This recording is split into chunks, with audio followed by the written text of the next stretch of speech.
As the fierce battle unfolded between Yuan and Susanoo, the crackling dark lightning began to engulf the entire trial room.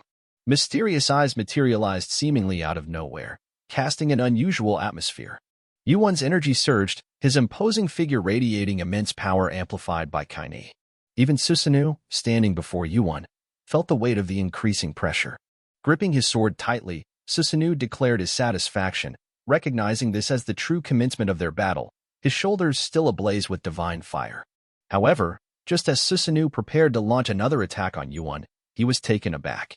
Numerous eyes started appearing around him, a sight that unsettled him. Until this moment, all the ghosts were under his control, but now, the necromancer powers and dark energies that Susanoo commanded were seized by Yuan. The ghosts, once obedient to Susanoo, defied his command under the influence of Kaini's energy. Glaring at Yuan, Susanoo released his anger, questioning the 21st floor bastard about his actions. In response, Yuan, holding the moonlight sword high, reminded Susanoo of Kaini's true power. Kaini possessed absolute control over the dead, rendering even the most potent necromancers powerless in the face of the dark divine stone. As Yuan unleashed the full force of Kaini, ghostly eyes manifested around him.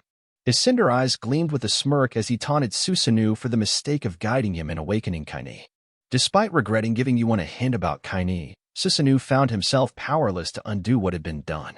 Even after witnessing Yuan's display of power, Susanoo remained steadfast, challenging Yuan to prove himself with only this newfound skill. Susanoo unleashed the remaining energy within his body and charged at Yuan. As his sword descended, Yuan effortlessly blocked the attack with his moonlight sword. The clash of their blades emitted powerful energy waves, both fighters displaying unwavering determination. However, this time, Yuan managed to deflect Susanoo's sword. With the sword deflected and Susanoo off balance, dark lightning crackles emerged behind Yuan. Gripping his moonlight sword tightly, he prepared for another attack. The power of giants surged through his arms, veins, and muscles bulking as nature's energy intertwined with gigantism. Summoning the forces of hell, Yuan taunted Susanoo as a mere passerby and unleashed a collective sword strike, catching Susanoo off guard. Observing this, Susanoo could recognize a change in Yuan. He appeared completely different from before. In the past, not even high ranker could maintain such composure in Susanoo's presence. Frustration grew within Susanoo as he noticed a lack of worry on Yuan's face. Without hesitation, Yuan gritted his teeth and charged once again with a determined sword strike. The clash between Yuan and Susanoo intensified, their swords colliding and releasing massive waves of energy. However, this time, Yuan's relentless pressure pushed Susanoo back, and the absorbed undead energy weakened him visibly. The ghosts trapped by Susanoo began to lose control, and as he looked up at Yuan seeking an explanation, Kaini's eye appeared, stunning him in place. Susanoo's eyes burned under Kaini's gaze, and a cry escaped him as he questioned the escalating situation. Kaini's gaze focused on Susanoo, inducing fear in the once mighty opponent. The divine fire on Susanoo's shoulder, previously silent, began to rise and engulf his entire body. Susanoo crooked in pain, his undead form experiencing an unfamiliar sensation. Yuan revealed that the divine fire fed on fear, leaving Susanoo contemplating his next move. In a sudden burst of anger, Susanoo charged at Yuan, tightly gripping his sword. His enraged shout questioned how a mere kid could render him so helpless, marking the first time in his life he felt utter vulnerability. Remaining calm under Susanoo's charge, Yuan smirked and ordered him to stop. To Susanoo's surprise, no matter how much strength he applied, he couldn't move his body. Confused, he questioned his inability to move. Yuan, reaching out towards Susanoo's face, exposed the truth regardless of Susanoo's past strength as a high ranker. He was now a mere ghost. It seemed like a fitting end for Susanoo, a bloodthirsty individual who had taken countless lives. As Yuan's hand reached him, Kaini emitted a strange energy, and in a flash, Susanoo's body disintegrated, his soul absorbed by Kaini and crackling dark lightning. The long struggle finally concluded, and the tower's notification declared Susanoo's dungeon cleared. It also announced that Yuan had acquired Susanoo's soul. Yuan, feeling a sense of relief, stared dazedly at the system screen. Along with Susanoo's soul, he had gained Susanoo's last relic and the title King of the Dead due to awakening Kaini's latent abilities. As the mini-tower dungeon began to crumble, the system urged Yuan to exit within 30 minutes before the tower's destruction. Without much thought, Yuan left the dungeon, finding himself near the wall where he had entered Susanoo's domain. Seated on a large rock, he reflected on his gains from the trial. One significant reward was the S-rank title, King of the Dead, granting him the ability to absorb the souls of the deceased into his body and summoning the dead into reality. Witnessing Yuan's intense battle against Susanoo, Arthur found it difficult to believe that he had emerged victorious against such a formidable foe. However, the truth was that Susanoo was already deceased, with only his soul lingering, attached to his lifeless body. This late state allowed Yuan to overcome him. In addition to the triumph, Yuan also received another reward, the mythical Kusanagi sword. This magical blade was Susanoo's prize after defeating Yamatano Orochi. Despite its extraordinary abilities, the sword had a drawback. It granted strength to its user while gradually consuming their life force and power over time. Aware of this, Yuan wisely stowed it away in his inventory, intending to use it later as a component for crafting an even more potent weapon. While the allure of Kusanagi's sword was present, Yuan's primary focus was on the desired title of King of the Dead. He had recently realized that Hades' skills in his past life were linked to this title, acquired not as a reward for conquering Susanoo's dungeon, but through his usage of Kaini and familiarity with its capabilities. Despite attaining the title, Yuan had yet to grasp the complexity of necromancy. Curious, Arthur suggested experimenting by finding a soulless body and placing the spirits absorbed by Kaini inside it. Initially puzzled, Yuan recalled the title's description, leading to a sudden realization. He expressed gratitude to Arthur, who, in turn, became infuriated at being labeled a necromancer, a term he considered filthy and low-class. Yuan, mischievously smiling, summoned Arthur's spirit and transferred it into the body of an orc he had recently defeated. As Arthur, now inhabiting the orc's body, threw a tantrum, Yuan paid little attention, focusing instead on a pressing matter. He urged Susanoo to reveal himself and fulfill the bet. Purple energy emanated from Kaini, signaling Susanoo's presence. Momentarily hesitant, Susanoo expressed his disgust at being controlled by another necromancer. However, he reluctantly complied, and his spirit materialized in midair. Addressing Arthur, Susanoo inquired if Yuan's query pertained to the orc. Yuan affirmed this, prompting Susanoo to reveal that he had been instructed to kill Arthur. Surprisingly, even Susanoo was unaware of the identity of the person who had made the deal with him. However, he agreed to share his memories with Yuan for the latter to discover the truth. Dig into Susanoo's memories, Yuan encountered an abyss of darkness. In the void, he heard a conversation between Susanoo and a mysterious man who had sought him out. Yuan's eyes widened as he recognized the figure, Foolish Chaos, the oldest god in the Tower of Players. This outer god possessed the ability to assume any form and manipulate reality at will. Yuan remembered him as his past enemy, the one who had slaughtered millions of players before his regression and had ultimately met his demise at Yuan's hands. As the memories unfolded, Yuan sensed Susanoo's escalating bloodlust and madness, culminating in manic laughter as he agreed to an ominous offer. The memories further revealed that gigantomachy had commenced after this encounter. In response to Yuan's serious demeanor, Susanoo sought clarification about the memories. Yuan revealed his deep-seated familiarity with Foolish Chaos, the individual responsible for his friends' deaths, and asserted his determination to exact revenge. Yuan found himself sprawled on the bed in his room, a fitful sleep casting him into a realm of troubled thoughts. Even in the refuge of his dreams, the relentless advance of the outer gods persisted, their influence echoing through time itself. Arthur, Yuan's trusted state who had met his demise thousands of years ago, became a poignant reminder of the seeds sown by the outer gods, now ready to bear their ominous fruit. The revelation unfolded that Lancelot, the reigning king of Britain, was somehow entangled in Arthur's murder. This pivotal event marked the beginning of Yuan's determination to alter the course of destiny, compelling him to persevere in his ascent of the tower.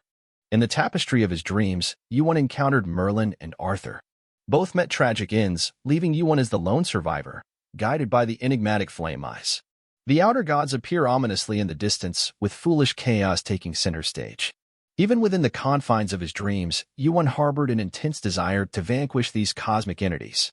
The dream unfurled into a fierce battle, where Yuan, armed with a sword, fought relentlessly. As he reflected upon this surreal confrontation, a poignant realization seeped into his consciousness. Had he possessed omniscient knowledge at that moment, how many lives could have been spared? Regardless, Yuan pledged to traverse the sands of time repeatedly, slaying the outer gods again and again to avert the deaths caused by their machinations. The nightmarish dream's cape released its grip as Yuan awoke to the early morning light. Still gripped by the haunting echoes of his dream, he rose from the bed and approached the window. Despite the outer gods having executed their sinister plan in his dream, Yuan refused to accept to despair. Resolute, he decided to pay a visit to Hephaestus before returning to the 21st floor, confident that the skilled Hephaestus had likely completed the task assigned to him. Arriving at Hephaestus' domain, Yuan faced the Hephaestus's anger. Having been absent for over 3 months, Yuan bore the brunt of Hephaestus's anger as the irate Hephaestus threw his hammer in frustration. Fortunately for Yuan, the blow landed on his chest rather than his head. Absorbing the impact stoically, Yuan reasoned that allowing Hephaestus to vent his fury might expedite the dissipation of his anger. Yuan believed that guilt could transform the surly Hephaestus into a more agreeable companion. Hephaestus, curious about Yuan's prolonged absence after failing the test, inquired about his whereabouts. Yuan divulged that he had been ensconced in a hidden dungeon, a challenging endeavor that accounted for the extended duration of his absence. Hephaestus, though still annoyed, seemed mollified by Yuan's explanation. The prospect of forgiveness and understanding lingered in the air, as Yuan prepared to discuss the outcome of Hephaestus' endeavors on his behalf. Hephaestus unveiled a wooden box, revealing the process stone of all seas, the true divine sea stone. This artifact possessed the combined power of all the seas, and Yuan contemplated the subtle difference it held compared to the divine dark crystal. One controlled the dead, while the other commanded the seas and their inhabitants. Hephaestus, demanding Yuan's glove temporarily to create a cavity for the sea stone, received gratitude from Yuan for his unwavering support. A satisfied smile played on Hephaestus's lips as Yuan handed over his glove, accompanied by a warning against the simultaneous use of 2 crystals. Curious about strengthening Kaini further, Yuan inquired if there was an alternative method. Hephaestus, while making a groove in Yuan's glove to accommodate the sea stone, admitted he was unaware of such a method but expressed a desire to discover one. Yuan considered that he had given Hephaestus a valuable hint, which the Hephaestus might explore later. Hephaestus, suggesting that Yuan paid for the work with his idea, received laughter and a playful genius label from Yuan, resulting in an irate Hephaestus attacking him with fists. Yuan, bidding farewell, left Hephaestus pondering on how to enhance the items he crafted. The Hephaestus, having faced failures in various attempts, felt a spark of excitement at the prospect of a potential breakthrough. Meanwhile, near the front door of Hephaestus's workshop, a persistent pounding indicated the arrival of visitors. Hephaestus, taking his time to answer, was met with a vigorous banging, likely from the Olympus. Opening the door, he found Sun Wukong, the great sage, standing at the threshold. Their familiarity stemmed from a previous order Sun Wukong had placed for a staff with Hephaestus. Curious about the fate of the weapon he had made, Hephaestus was dismayed to learn that Sun Wukong had discarded it for something more astonishing. Furious at the disregard for his craftsmanship, Hephaestus confronted Sun Wukong, who explained his purpose for being there. Sun Wukong sought a man named Kim Yuan, activating his flaming eyes to recognize if Hephaestus knew him. Hephaestus, recognizing Yuan, grappled with the decision to admit it. Although he pondered the potential limitations of Sun Wukong double, Hephaestus attempted to deny any knowledge of Yuan. Despite his efforts, Sun Wukong perceived the truth, asserting that he could see Hephaestus knew Yuan. The Hephaestus, muscles trembling with the effort to conceal the truth, stood his ground, strongly denying any connection to Yuan, even in the face of potential consequences. 3 months had passed since Kim Yuan last participated in any tests on the 21st floor. His absence had become the talk of the players. Rumors spread like wildfire in the spacious underground cave where teams of 5 gathered for the 21st floor challenge. Some claimed Yuan had met his demise, while others believed he remained on the 20th floor. In the gossip, unnoticed at first, was a man in a red robe standing quietly at the back of the cave. The man in the red robe warned the teams that discussing someone in his presence might lead to dire consequences. Reinhar, the elf leading one of the teams, soon realized that the mysterious figure in the red robe was none other than Kim Yuan. Reacting to this revelation, Reinhar and his team distanced themselves from Yuan. The challenge on the 21st floor involved protecting a blue crystal from monsters and doppelgangers. The trial concluded only when all the doppelgangers were defeated. As the players absorbed this information, confusion arose about how to identify the doppelgangers since they looked no different from regular players. Feeling the weight of the challenge, Yuan emphasized the need to pass the test without being hindered by others. With determination, he drew his sword and swiftly decapitated a nearby man, proving his skill as a master swordsman. The fallen head melted as it hit the ground, leaving the surrounding players in awe. In the shock, one person found amusement in Yuan's display of skill. Undeterred, Yuan declared his intention to find and eliminate all the doppelgangers himself, assigning the other players the task of protecting the crystal. As the challenge commenced, the cave walls rumbled, revealing a horde of monsters. Excitement filled the players as they prepared to fight, comforted by the presence of Yuan to deal with the doppelgangers. Yet, another wave of monsters emerged from different passageways, catching the attention of Reinhardt. Among the chaos, he spotted a man resembling Yuan, fighting alongside another person who looked identical to him. The two men, seemingly a mirror image, stood back-to-back battling monsters. Though Reinhardt briefly observed them, he eventually lost interest. Meanwhile, the doppelganger-like figure, dressed in black, approached the crystal to protect it. Despite Yuan's reputation as a trustworthy companion, he failed to find any more monsters. A day into the challenge, fatigue set in among the players as the relentless onslaught of monsters continued from multiple passages. Yuan, stationed near the crystal, expressed frustration at not discovering any additional doppelgangers. He voiced a suspicion that the doppelgangers were hiding in the crowd, planning to attack unsuspecting players. To expedite the inspection process, Yuan suggested that each player point out anyone who appeared suspicious. In a bold move, he pulled out his sword, proposing to eliminate potential doppelgangers even without concrete proof. The players, however, reacted strongly to this proposition, protesting against killing on mere suspicion. The once-controlled test area descended into pandemonium as chaos ensued among the players. In the chaos in the underground cave, several voices echoed, claiming to have come from the lower floors. Yuan took charge, instructing everyone to split into two groups, those in teams on one side and single players on the other. His logic was straightforward. If everyone in a team knew each other, those who arrived individually must be doubles. With a chosen target in mind, Yuan, sword drawn, was ready to strike when someone intervened, blocking his blow. A man dressed in black, resembling two drops of water, approached him. The mysterious figure told Yuan that he had crossed a boundary and, though he hadn't wanted to interfere earlier, the situation had escalated to the point where the entire test was at risk. He believed it was time to step in. Two identical Kim Yuan faced off, one in the red coat and the other in black. The man in the black robe declared that he would deal with the pretender later. Activating flaming eyes, unexpected events unfolded. The face of the pretender began to split open, causing him immense pain. In a strange scene, the skin of his face fell to the ground, leaving the man crumpled on the floor. Unlike the earlier doppelganger, this man remained intact, possibly an imitation. Claiming to be Kim Yuan, he lifted his head, revealing a young, pale face, and started crying. Yuan kicked him in the head, causing the color to drain from his face, leaving silence in the cave.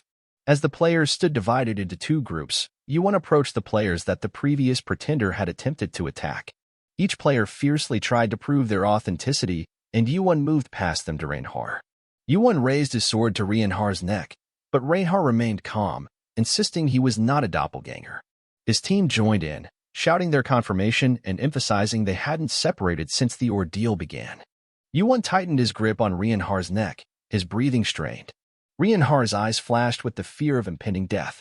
In a sudden move, Yuan swung around and landed a punch at Reinhardt. A startling event unfolded as white blood flowed from Reinhardt's head, melting as it touched the ground. Teammates screamed in horror as Yuan delivered another punch, causing a clear liquid to pour from the second player's head. It became evident that this player, too, was a doppelganger. Yuan's eyes discerned a crucial detail: doppelgangers, after transforming into humans, made themselves forget their true identity, allowing them to pass the test undetected. The revelation added a layer of complexity to the challenge, leaving the players in shock and uncertainty. Several wide-eyed doppelgangers sprinted toward the crystal, and one activated the heavenly demon spirit, obliterating the doppelgangers in its wake. A message promptly arrived, indicating that the 21st floor test had been successfully passed, allowing Yuan to progress to the next level. Slowly opening his eyes, the man surveyed his surroundings, his vision initially blurry. Despite the haze, he discerned the outline of Yuan standing right in front of him. With burning eyes, Yuan peered at the man, named Mamos, and inquired about his identity. Mamos, acknowledging that the test had concluded, asserted that he wasn't a mere double. Crouching beside Mamos, Yuan sought to understand who he truly was. Mamos disclosed being both a doppelganger and a player. Yuan, perceptive with fiery eyes, sensed the truth in Mamos's words. Yuan, intrigued, considered that Mamos appeared distinct from ordinary doppelgangers, realizing that Mamos's father was Belial, the high-ranking king of doppelgangers and the monarch of lies. The name Belial struck a familiar chord with Yuan. A significant demon loomed behind Mamos, suggesting that the demon guild, led by Belial, and rivaled Olympus in size and strength. This revelation placed Mamos on par with Hargan. Wondering, Yuan questioned Mamos about his purpose in that realm. Mamos, confessing to being a fan of Yuan, conveyed sincerity through his eyes. Despite his current childlike appearance, it was challenging to reconcile this with the bloodthirsty creature that initially sought to eliminate all players. Yuan, maintaining his piercing gaze, sensed Mamos's sincerity and chose to spare him. Offering forgiveness, Yuan proposed a pact where Mamos would assist him in exchange for his life. Sealing the agreement, Yuan entrusted Mamos with his jersey and requested his contact information. A month elapsed since Yuan successfully navigated the 21st floor test. One morning, he received an unexpected message from Mamos, who had applied for the next test. Observing Mamos's persistence, Yuan examined the remaining trial plans for reaching the 25th floor, intending to complete them within 10 days, barring interference from Olympus. Curious about Mamos's sudden communication, Yuan's equipment vibrated again, this time bearing a message from Hargan, who had progressed to the 22nd floor and invited Yuan to a meeting. Yuan arrived at the meeting place to find Hargan already seated at the table, his coffee grown cold as he awaited Yuan. Unlike Yuan, who focused on improving his stats, Hargan was on a mission to climb the tower swiftly and attain the rank of a ranker. Curious, Yuan inquired about Hargan's presence on a lower floor. Hargan, being from Olympus, was well informed and knew about the sea stone in Yuan's possession. Realizing there was no point in denying it, Yuan confirmed. Hargan shared that Olympus was currently in chaos due to Zeus and Poseidon grappling with their complicated relationship. Although Yuan was temporarily safe, Hargan warned that this respite wouldn't last long. Yuan had a choice to make, either submit to Olympus and hand over the stone or seek powerful allies. In response, Yuan, feeling the weight of the situation, stood up from the table, expressing his intention to leave. Hargan, intrigued by Yuan's decision, questioned if he was truly prepared to go against Olympus. Turning the question back to Hargan, Yuan discovered that Hargan had already chosen to stand against Olympus. Yuan raised an eyebrow at this revelation. As Yuan was about to depart, Hargan cautioned him about the 25th floor and mentioned a trap awaiting him in the heart of Britain. After Yuan left, Hargan lingered and received a message from Apollo, inquiring about the outcome of the meeting. Hargan admitted that things didn't go well. He failed to convince Yuan. Feeling compelled to intervene, Hargan asked about Uncle Poseidon's well-being. Apollo, considering the situation, advised Hargan to expedite his tower climb to become a ranker. Hargan shared his warning to Yuan about Britain, but Apollo dismissed Yuan's actions as foolish. Despite the unpredictable nature of previous encounters, Hargan found it hard to fathom Yuan losing this time. Around a month later, the 24th floor test commenced. The objective was to stop the big cows at each stage, with the number of summoned big cows increasing with each stage. Points were awarded for killing big cows, and a team could summon a cow against any opposing team for additional points. Teams were confined to their assigned zones, and leaving the area meant elimination from the test. As the test began, Mamos approached Yuan, expressing his joy at being on the same team. Mamos, eager to stay close to Yuan, hoped they could proceed to the 25th floor together. Inquiring about Yuan's plans for the 25th floor, Mamos was met with a cryptic response. Yuan hinted that Mamos might reconsider being with him once he learned the nature of the task awaiting him. A vast circle encompassed Yuan and the rest of the players, marking the designated challenge area. Each participant was allocated 10 points to begin. Every player started on equal footing, armed with the same number of points, sufficient to summon a cow. The initial impression was that the test seemed straightforward, and the players considered themselves fortunate to have Yuan on their team. Yuan surveyed the herd beyond the circle. At that moment, cow summoning messages flooded from all directions, as all the other players summoned cows against Yuan's team. A colossal cow with bloodshot eyes, comparable in size to an elephant, approached. Subsequently, angry bulls descended upon Yuan's team in such abundance that counting them became an impossible task. Mamos discerned that the other teams aimed to eliminate the team most likely to emerge victorious. This set the stage for a confrontation between Yuan's team and all the other teams combined. Violet lights materialized around Yuan as he employed the mana explosion skill. The explosive mana radiated in all directions as Yuan unleashed his skill on the approaching cows, instantly obliterating the colossal creatures. The continuous mana explosions left charred cow carcasses scattered everywhere. The members of Yuan's team were left in astonishment, unable to comprehend the magnitude of their leader's power. Yuan had expended a significant amount of energy in unleashing the mana explosion. He urged his teammates to endure as long as possible and emphasized that they should not merely stand by but actively engage in the fight if they desired to pass the test. Perceiving Yuan's words as a threat, the players felt compelled to join the battle. Team 3 members gathered, engaging in discussion without being attacked by the oversized cows. Similarly, Team 5 contemplated how to assist Yuan's team in exiting the challenge. Meanwhile, Team 9 awaited Yuan's team to falter, anticipating progression to the next stage. After 5 minutes, the 9th stage of the test commenced, with the cows poised to pounce on the players. Yuan and his teammates were fatigued from the relentless struggle against the cows. Both teams persisted, and elimination was yet to occur.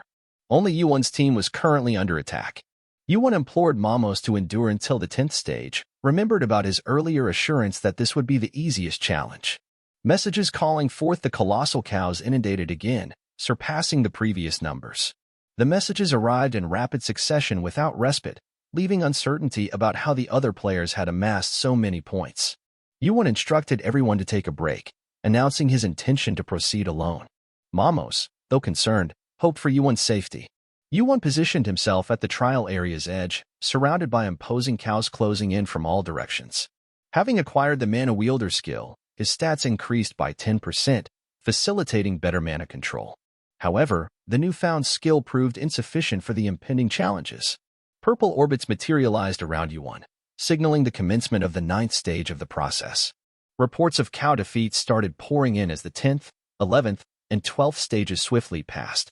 The 13th stage marked a pivotal moment as Yuan received news that only 0.006% remained to complete the Heavenly Star. Yuan fervently hoped to achieve the remaining percentage before the test conclusion. His mana explosions relentlessly struck one cow after another, and messages streamed inconsistently. Suddenly, a message announced an increase in the completion percentage of the Heavenly Star.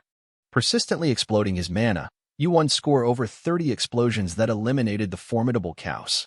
Yuan took charge, instructing Mamos to utilize points to summon cows for other teams. Positioned near the test area's boundary, Yuan faced a towering mass of thousands of cows, prompting concerns from his team members. As the sole combatant against the monster cows, Yuan's strength puzzled Mamos, appearing almost demonic. Reports confirmed the defeat of the monster cows, a testament to Yuan's formidable mana. Another message reached Yuan, delivering the long-awaited news. He had fulfilled the condition for the Heavenly Star, and the completion percentage was a remarkable -100. Finally, Yuan acquired the demonic body, a new addition to his abilities. The demonic body granted him control over demonic energy, and unbridled energy danced around him. Simultaneously wielding mana and demonic energy, Yuan felt an extraordinary power coursing through him. The demonic energy endowed him with the strength of a demon, significantly more destructive than before. Despite the profound transformation in Yuan, only Mamos, being a demon son himself, detected the change. He immediately sensed Yuan's transformation and inquired about the source of the demonic energy. Yuan simply explained that he acquired a new ability, becoming increasingly related to a demon. With what he had sought for so long finally in his grasp, Yuan deemed it time to complete the process. Throughout the journey, he had accumulated over 24,000 points, summoning 2,435 large cows to opposing teams. Meanwhile, members of the other teams lounged on the grass, discussing Yuan. Suddenly, a message disrupted their leisure, announcing that Yuan's team had summoned a sizable cow to them. After that, messages about summoning cows kept flooding in. Now, the cows were gearing up to attack their team. The players stood in a circle, bewildered and unaware of what was unfolding. From all directions, cows charged towards them, shaking the ground beneath their feet. It became evident that Kim Yuan was involved when hundreds of cows stampeded toward them. News arrived that Team 1 had been obliterated, followed by the elimination of Team 4. The teams fell one by one. Despite the chaos, Yuan remained confident. He summoned 200 cows for each team, thinking that only 1 or 2 teams could endure such a bovine onslaught. Yuan anticipated the demise of the other teams, and the players on his team were oddly content, grateful to be on his side. A message popped up, declaring the successful passage of the 24th floor test. Another message displayed Yuan's impressive score of 50,000 points. The players on Yuan's team erupted in joy, expressing their gratitude. The challenge concluded, and the relief among the players was palpable. Some players approached Yuan personally to convey their thanks, acknowledging that they couldn't have passed the test without him. In return, Yuan received an additional 54,000 points and a new skill called Cloud Step, enabling him to move with lighter and inaudible steps. In the celebrations, Mamos approached Yuan to bid farewell. Reluctant to part with his big brother, as he affectionately called Yuan, Mamos was surprised when Yuan suggested that they move to the 25th floor together. Excitement filled Mamos as he took Yuan's hand, and they teleported to the 25th floor. Upon arrival, they witnessed a drastic change in the surroundings. Britain unfolded before them, with an altar adorned with knight sculptures and players acting like tourists. At the center stood a statue of Arthur, the King of Knights. Yuan and Mamos found themselves in this historic setting, right next to the statue of Arthur, who recognized himself in Yuan's corporal punishment. Arthur, eager to reclaim his body, explained that Sir Lancelot currently ruled Britain temporarily, as depicted by the statue. As they took in the sight, the noise of hooves reached their ears, announcing the arrival of 3 armored knights on white horses. These knights appeared to symbolize the Round Table, with the oldest among them being the 31st knight named Percival. Percival inquired if the players had passed the test and ascended to the 25th floor. Each player fervently called out their names, hoping to capture the attention of the knights. Yuan and Mamos, standing apart, caught Percival's interest. Percival asked for their names, and Yuan and Mamos introduced themselves. Percival welcomed them as newcomers to Britain, inviting all players to visit the capital, Camelot. Mamos, however, sensed something amiss. He believed these knights harbored sinister intentions, attempting to entice Yuan to join them. Yuan shared his suspicions with Mamos, recounting situations that raised red flags. Mamos struggled to accept the notion that the Briton could be as dangerous as Yuan claimed. As they followed the knights for a few hours, they eventually reached a fortress wall guarded by numerous knights. Percival explained that behind the wall lay the capital, Camelot. Observing Mamos, Percival insisted on inspecting him, asserting that demons couldn't enter Britain without examination, a law enacted after the disappearance of Britain's first king. Mamos, displaying frustration, questioned the era they were living in. Percival disclosed the law post the disappearance of Britain's first king. Mamos, bowing his head, then asked if they knew who his father was. In a burst of anger, Mamos declared that his father was Belial, one of the 7 demon kings and part of the 100 ranks. The knights, taken aback, learned that Mamos was the son of Belial, the king of lies. In a fit of childish fury, Mamos threatened to inform his father. Percival, acknowledging Mamos' identity, decided to let him in, and a massive gate swung open. Beyond the gate lay Camelot. Mamos quickly messaged Yuan, confirming that everything unfolded just as Yuan had foreseen. Mamos wondered how Yuan knew, and Yuan simply explained it as a warning. Camelot sprawled extensively, bustling with people in its streets. News broke that the egg, a recurring subject of messages, was now displaying signs of hunger. The messages continued, each one more urgent than the last. The egg screamed and wriggled, hinting at the presence of remnants of the outer god in the vicinity.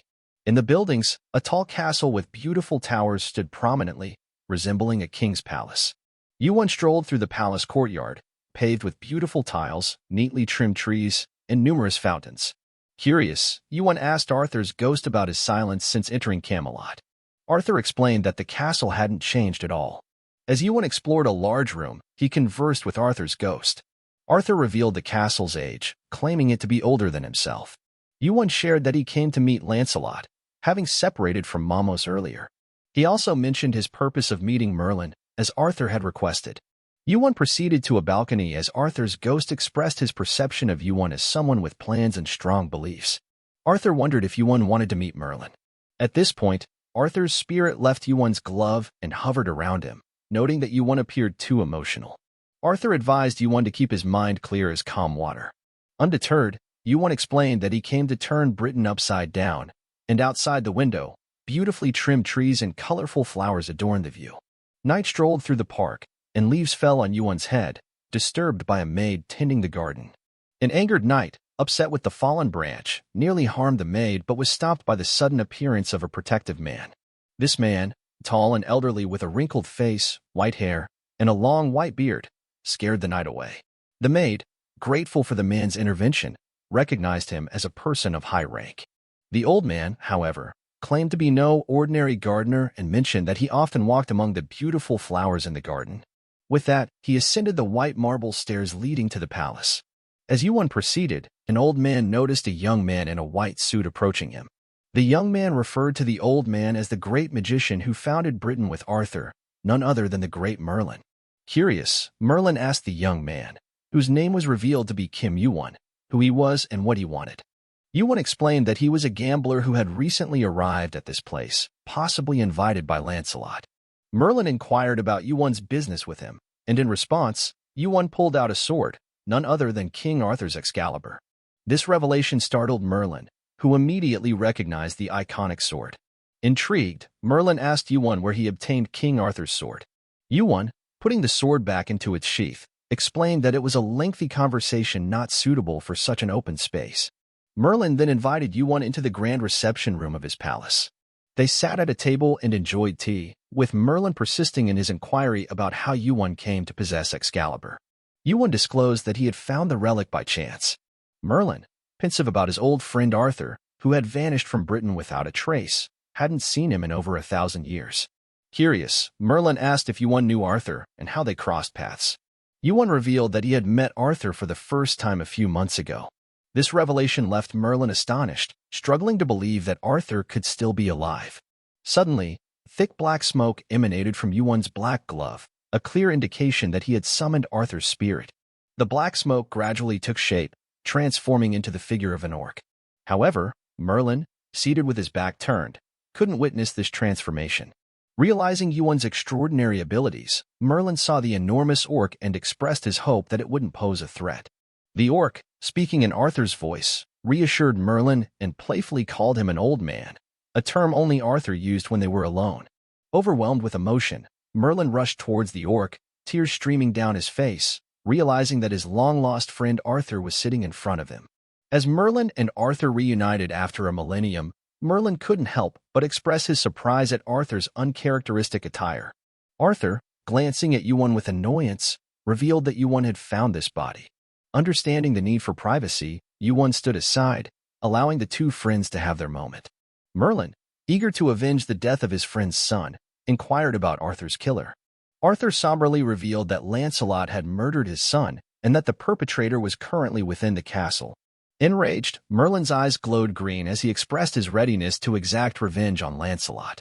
However, Yuan intervened, placing his hands on Merlin's shoulders and urging him to calm down, recognizing the need for a measured approach.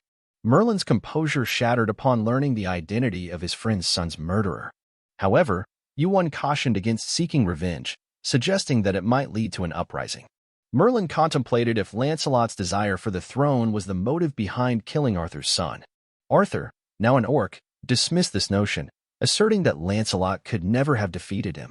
In the form of an orc, Arthur laughed, revealing his fangs. Astonishingly, Lancelot had become the king of Britain. Arthur warned that killing Lancelot might lead to the downfall of Britain and the Round Table.